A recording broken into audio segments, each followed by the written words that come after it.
Chapter 12. Labor Market and Labor Unions. The study of how individuals choose to use their scarce resources to produce, exchange, and consume products in an attempt to satisfy their unlimited wants. 3 uses of time. 1. Market work. Time sold as labor in return for a money wage. 2.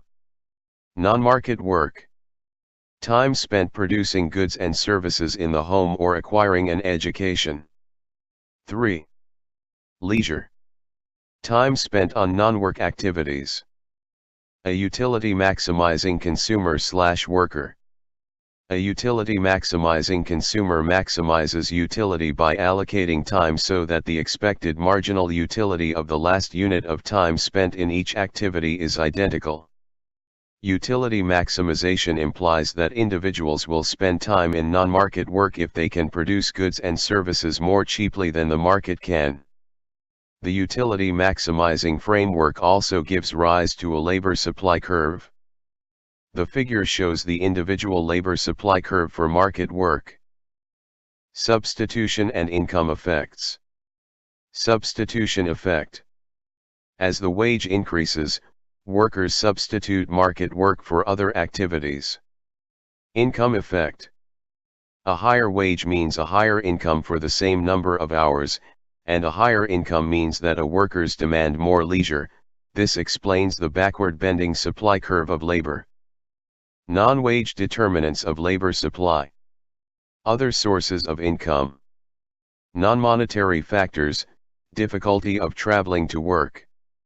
Job amenities. The value of job experience. Taste for work. Wage differences. Differences in training, education, and experience. Differences in ability. Differences in risk. Geographic differences.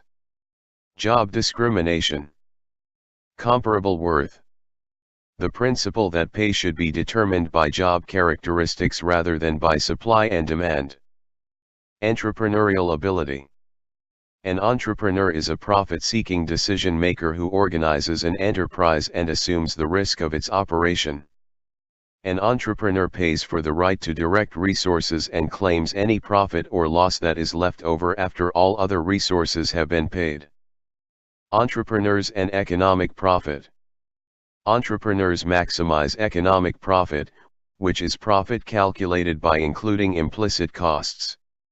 One implicit cost to the entrepreneur is the income associated with the next best alternative. The value of entrepreneurs. As brokers. In seeking profit, entrepreneurs direct resources to their highest values use, thus entrepreneurs promote economic efficiency in the economy. As innovators.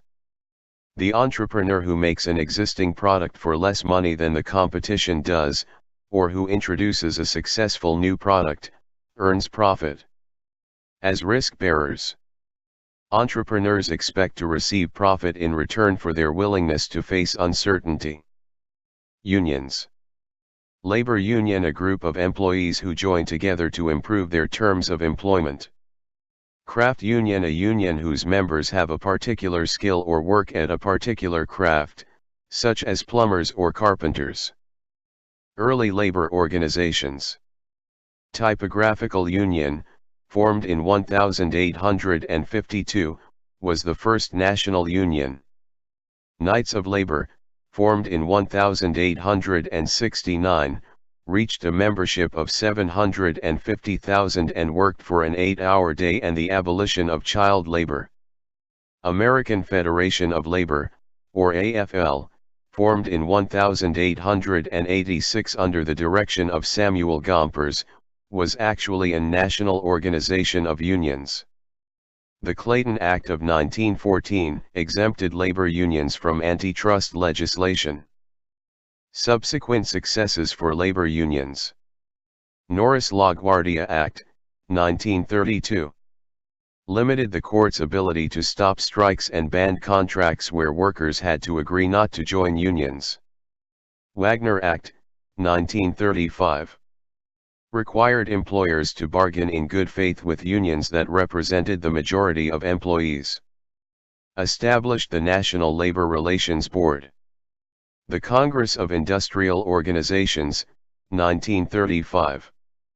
A new union that organized all workers in particular industries, starting a labor union trend that would heavily impact the auto and steel industries.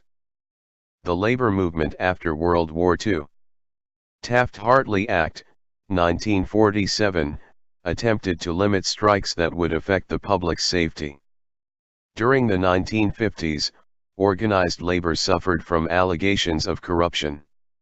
Landrum-Griffin Act, 1959, protected the rights of union members against abuses by union leaders. Labor terms. Collective bargaining, the process by which union and management negotiate an agreement. Binding arbitration negotiation in which both parties in a union management dispute agree to accept an impartial observer's resolution. Strike, a union's attempt to withhold labor from a firm. Figures show effect of a union's wage floor. Figures show effect of reducing labor supply or increasing labor demand. Feather bedding. Union efforts to force employers to hire more workers than demanded for the task. Monopsonist.